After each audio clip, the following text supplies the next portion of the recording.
This week in Linux, we have a brand new version of the Linux kernel, including a boost for gaming performance and GPU workload protection in the Linux 6.14 release.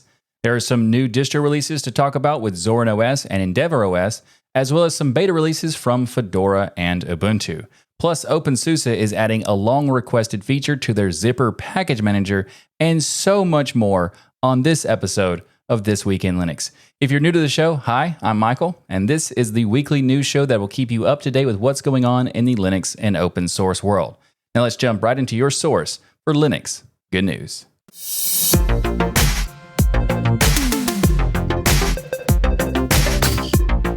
This episode of Twill is sponsored by Sandfly Security. More on them later. Linus Torvalds announced the latest release of the Linux kernel on Monday, and it is packed with new features, additional hardware support, and performance improvements. So let's start off with the NT-Sync driver that was added, and this is going to boost Windows game performance on Linux. Now, this is really cool because the Windows NT operating system offers some synchronization primitives that are too different from the ones that are used in Unix-like systems. So this creates performance problems when trying to emulate this behavior for software like Wine.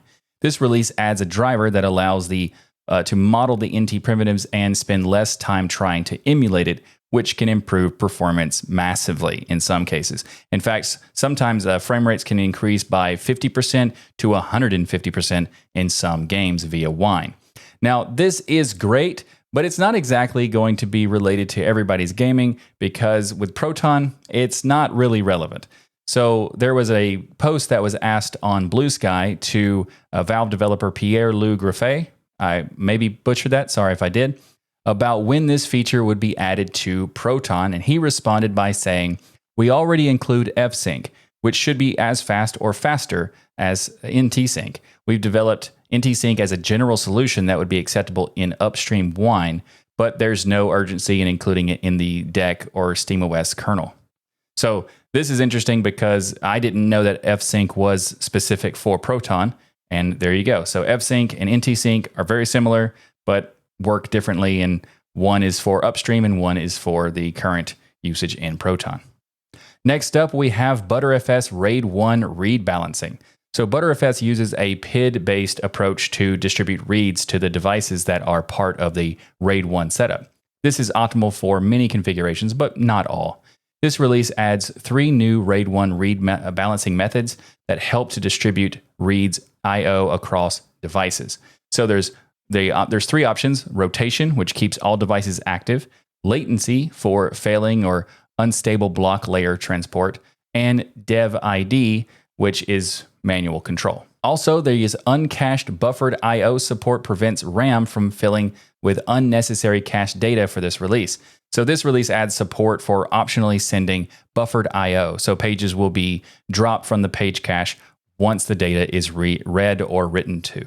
So the reason for this is because basically fast storage devices that can fill the RAM with too much page cache that will not be needed. And with this feature, it's possible to read and write data and then drop it from the cache without facing any disadvantages or complexity of dealing with direct I/O. Now let's talk about the FS pre-access event, because this improves file access performance.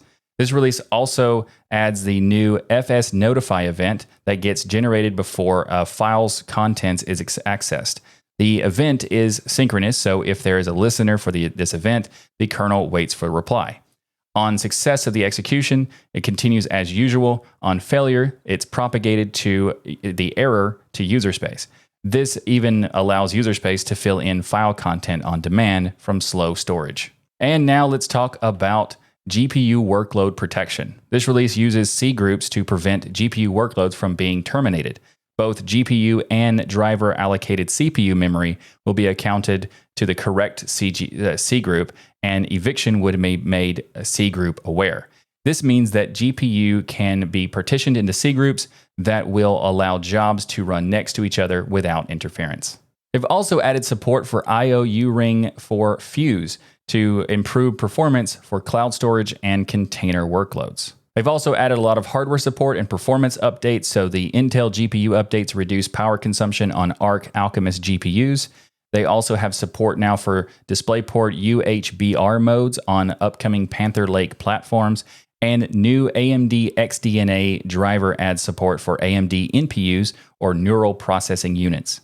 And they've also done some other things for various updates, like, for example, VirtualBox guest drivers now work on ARM64 Linux VMs, and unofficial Xbox 360 wireless receiver clones now work. And of course, everybody's been hoping this would happen. The Microsoft Copilot keyboard key is now supported with Linux 6.14. Now, to be fair, the Copilot key is absolute terribly just worthless, but it is going to be on keyboards going forward with laptops and stuff like that. So you kind of have to support it, unfortunately. So that is good that they've added that. And there's so much more. So for those interested in learning more about the latest kernel release, you'll find links in the show notes. And for those eagle-eyed people out there, yes, this past Monday sounds like I said it wrong because usually kernel releases happen on Sundays. Well, it turns out Linus is human and just forgot to push out the release. So in the release announcement, he says, "So it's early Monday morning, and I'd love to have some excuse for why I didn't do the 6.14 release yesterday on my regular Sunday afternoon release schedule. I'd like to say that some important last-minute thing came up and delayed things. But no, it's just pure incompetence. Because absolutely nothing last minute happened yesterday, and I was just clearing up some unrelated things in order to be ready for the merge window. And in the process, just entirely forgot to actually ever cut the release. Dough." As they say, stuff happens. I've done something similar for this show. In fact, I've completed the show in every aspect of the production, including the writing, recording, editing, metadata, everything, and then schedule it for the wrong day by accident, making the show delayed for no apparent reason. It happens. The Zorin team have released the latest version of their beginner-friendly Linux distro with Zorin OS 17.3. This is a point release to the current Zorin OS 17 series, which is based on Ubuntu 22.04. And this release focuses on new features, stronger privacy, and a better user experience. It is important to know that while this is based on Ubuntu 22.04, it does include hardware enablement support, so it has much more up-to-date stuff for hardware compatibility and stuff because the Linux kernel gets updated by the Ubuntu team doing the hardware enablement, and that's pulled into Zorin OS. The team is also positioning this as an alternative for people losing support for Windows 10. They say, with Windows 10 reaching its end of life in October, millions of PCs that don't meet Windows 11 strict hardware requirements will be left behind. Zorin OS 17.3 is built to be the ideal replacement for Windows 10. It gives these computers a new lease on life with a fast, user-friendly, and secure experience. That's the quote from Zorin OS's blog post. So let's talk about what's new. So they have done some pretty big updates with there's a really cool feature about being supporting of Windows apps and how they do it. So they say that we've greatly expanded our built-in database to detect installer files for popular Windows apps. It now supports over 150 apps, recommending even more tailored alternatives to sideloading their Windows executables. So for example, when you launch the Windows installer for an app like Obsidian, Zorin OS displays a dialog that directs you to the app's native Linux version in the software store, if there is one. It also suggests the closest native alternatives to other Windows apps, like the built-in document viewer instead of Adobe Acrobat Reader, for example. This update adds more apps to this supported feature. The Zorin team has also decided to replace Firefox as the default browser due to Mozilla's recent policy changes.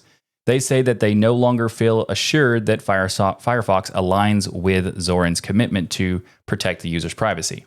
They said the following is what they've considered when choosing the replacement. They say that free and open source software is a requirement, of course. A general purpose, full-featured web browser. It should support common use cases, including playing copyright protected content from popular streaming services. Also be privacy respecting, popular and recognizable, mature and well-maintained, and they say that this is especially important for reliability and the quick availability of security patches. They discussed the new browser option with their community and landed with Brave. They say that the reason they chose Brave is because they think it provides a plethora of features to preserve privacy and take back control. So here's a list of what they say is why they chose it. They say it shields against trackers and fingerprinting to protect you from online surveillance. Private browsing powered by Tor for enhanced anonymity. I know how to say it, but for some reason it just wouldn't come out right. Built-in ad blocker for a cleaner and more intentional browsing experience.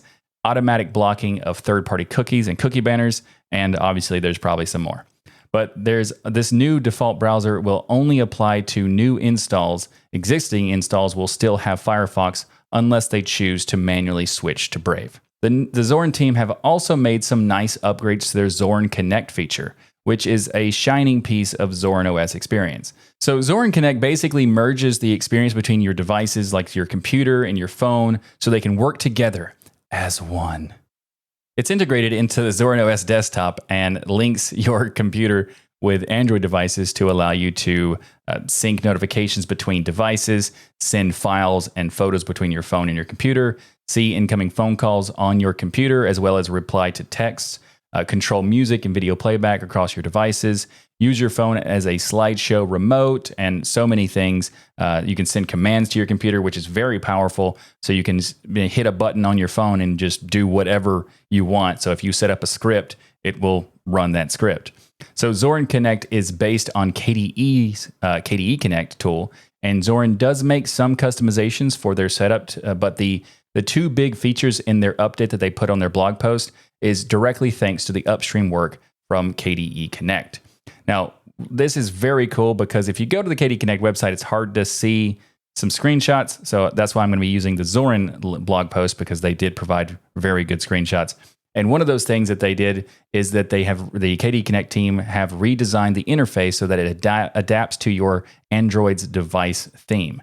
There's also a really cool update to the remote input functionality that lets you control your computer's keyboard and mouse from your phone. It now includes new features like middle click, compose and send text, and a very interesting gyroscope mouse option, which is just really cool.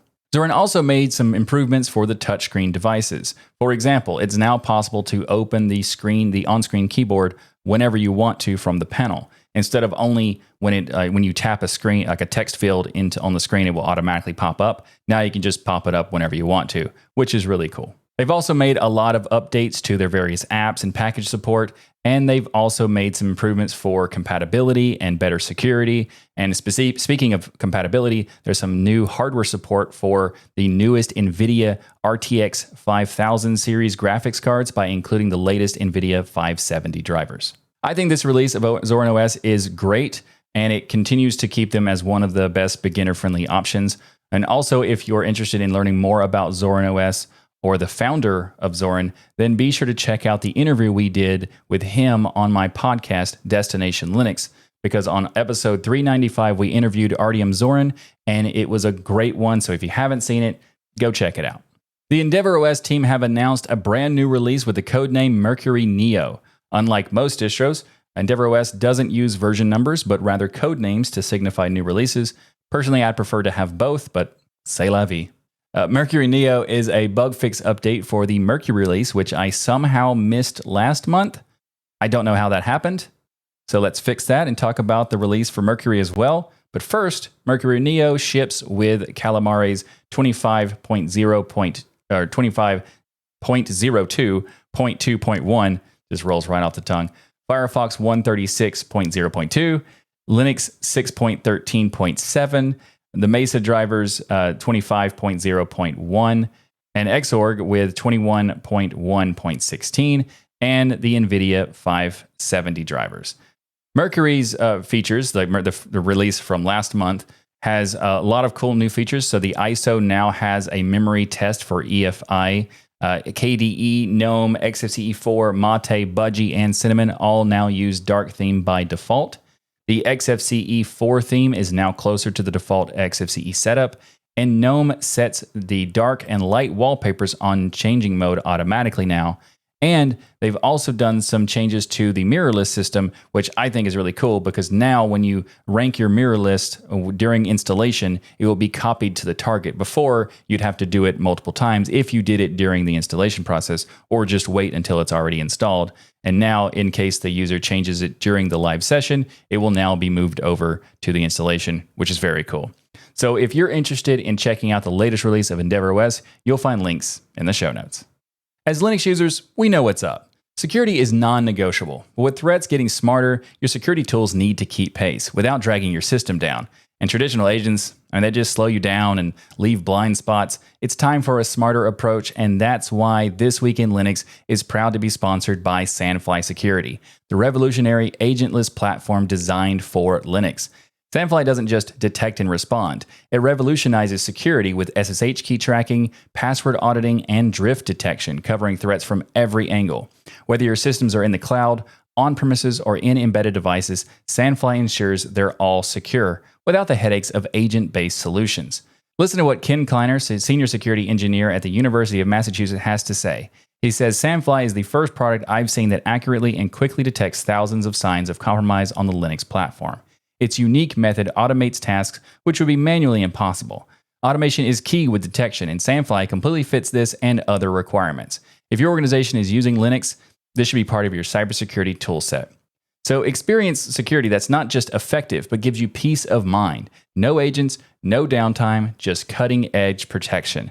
So dive into the future of Linux security at thisweekinlinux.com/Sandfly. That's thisweekinlinux.com/SANDFLY, and see how Sandfly can transform your security strategy. Oh, and if you are fascinated by cybersecurity as much as I am, then go check out the interview we had on Destination Linux with the CEO of Sandfly and his awesome story about how he got into Linux, how he got into security, and all this sort of stuff is very cool. We asked him so many questions, and we ran out of time, and we had so much more. It's a fascinating interview. Go check it out. DestinationLinux.net/409 for that interview. And of course, again, if you want to check out Sandfly, thisweekinlinux.com/Sandfly.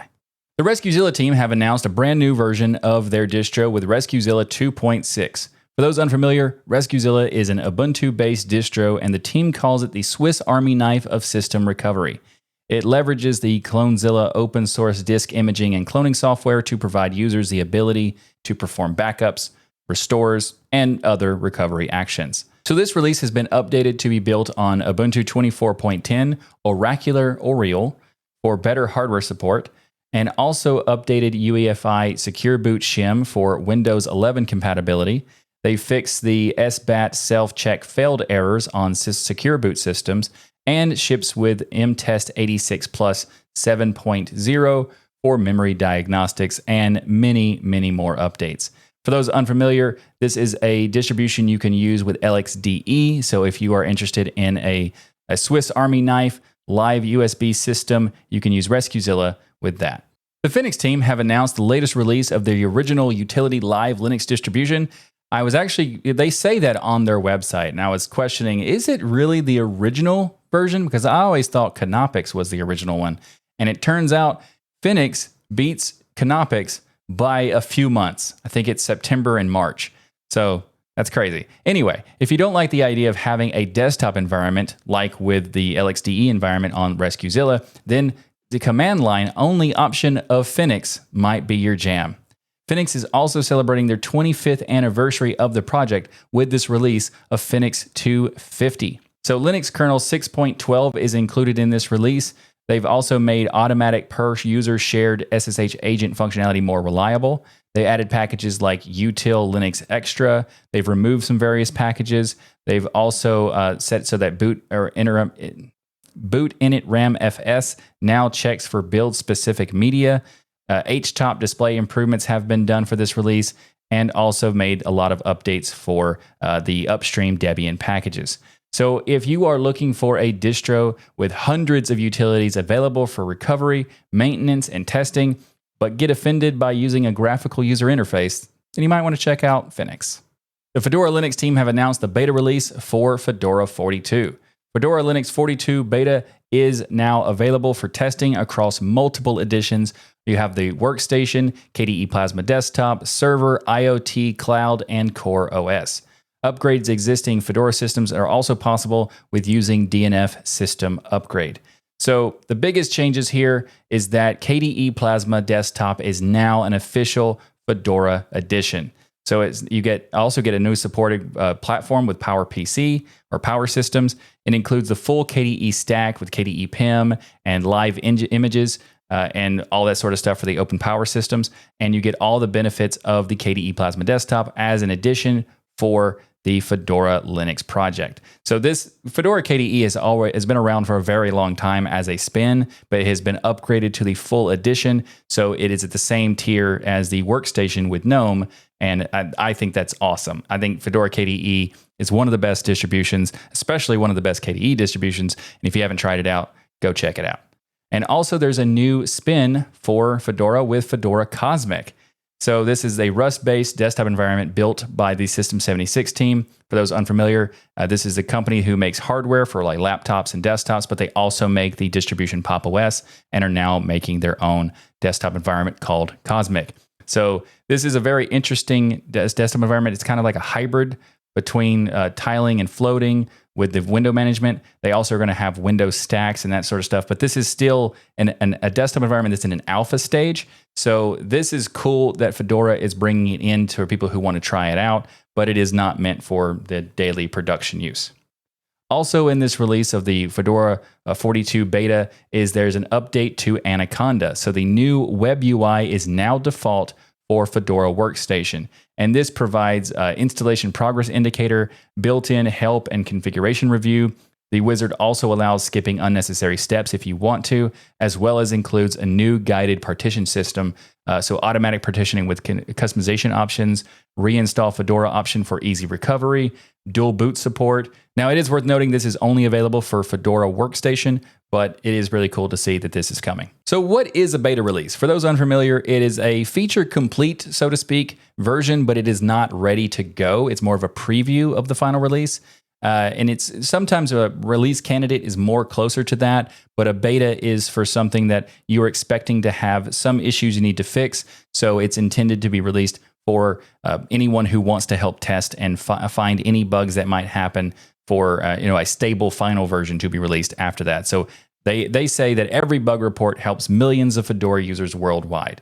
That's very true. So if you do want to try it out and you do run into something, let them know. The Ubuntu team has announced the beta release for Ubuntu 25.04.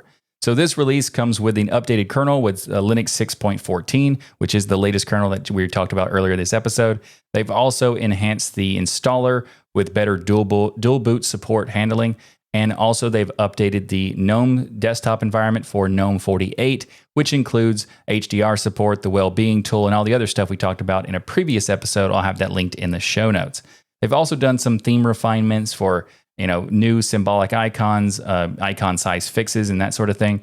And they've also introduced Papers as the new document viewer for the system, as well as many other things, including some stuff for NVIDIA users and many more. We'll go into more details when we get to that kind of thing for the official release of 2504 when that fully comes out. We'll go into much more detail like that, as well as we'll go into a lot more detail for Fedora 42 that we just talked about.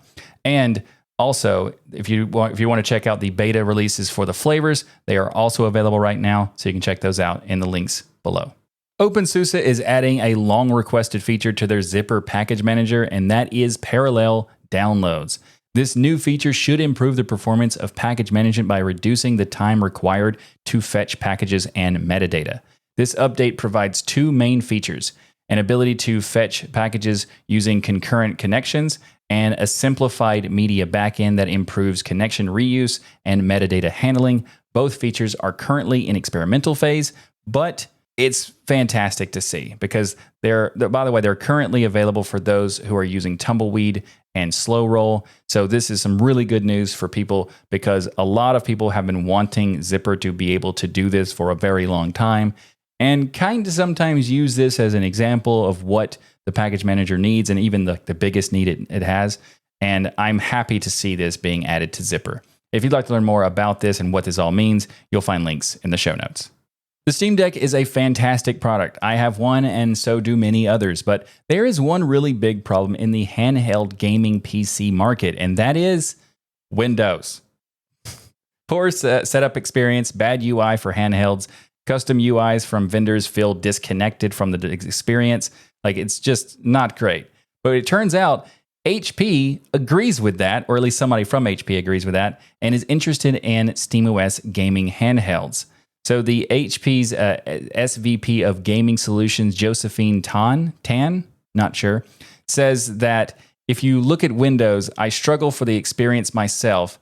That says in an interview with the XDA developers, this is if I don't like it, I don't know how to do a product for it. Also, Tan continues to say, if I'm buying a handheld, I want a very simple setup. The minute I turn on my handheld, it will remember the last game I played. In the Windows environment, it doesn't. Then also, when asked about making a gaming handheld with SteamOS, her answer was very simply yes, meaning that Valve's SteamOS is definitely better suited for the form factor, which, if you're watching the show, you knew that was true. But it's really cool to see that HP also knows that. But there is something worth noting, and that is there was an update on this post that says, let's be clear, I think some people have taken this article a bit out of context, so I want to be clear, HP, or more specifically Joe Tan, I'm not sure, never promised that a gaming handheld is coming, or that it would run SteamOS if it did. She also did not bash Windows. Yes, she did. I mean, technically she didn't bash Windows. Windows does that to itself, but the fact that this is a problem is a very clear issue for anyone who wants to ship a gaming handheld device. So yeah, she's not bashing Windows. Windows is bashing itself because it's terrible. Anyway, they say the direct quotes in this article are accurate, so take it for what it is. And there you go. That's my take. I do think that Windows is bashing itself. And also, if they were to make one, I feel like it's likely they would want to not use Windows, whatever it might be, probably SteamOS. But they didn't technically say that they were going to, or if they did, that they would use SteamOS. But, reading between the lines, probably more likely than not, if that were to happen anyway, if they were to make their own handheld. Thanks for watching this episode of This Week in Linux. If you like what I do here on this show and want to be kept up to date with what's going on in the Linux and open source world, then be sure to subscribe. And of course, remember to like that smash button. If you'd like to support the show and the Tux Digital Network, then consider becoming a patron by going to tuxdigital.com/membership. We're going to get a bunch of cool perks like access to patron-only sections of our Discord server and also access to join me in the patron-only skybox that happens during the live streams, as well as the patron-only post show that happens every week after the show and after the stream goes off. You can join me and have a conversation about whatever you want, just becoming a patron to do that. tuxdigital.com/membership. You can also support the show by ordering the Linux Library t-shirt or the This Week in Linux shirt, what I'm wearing right now, at tuxdigital.com/store. Plus, while you're there, check out all the other cool stuff we have like hats, mugs, hoodies, and so much more at tuxdigital.com/store. I'll see you next time for another episode of your source for Linux news. Thanks again for watching. I'm Michael Tennell. I hope you're doing swell. Be sure to ring that notification bell. And until next time, I bid you farewell.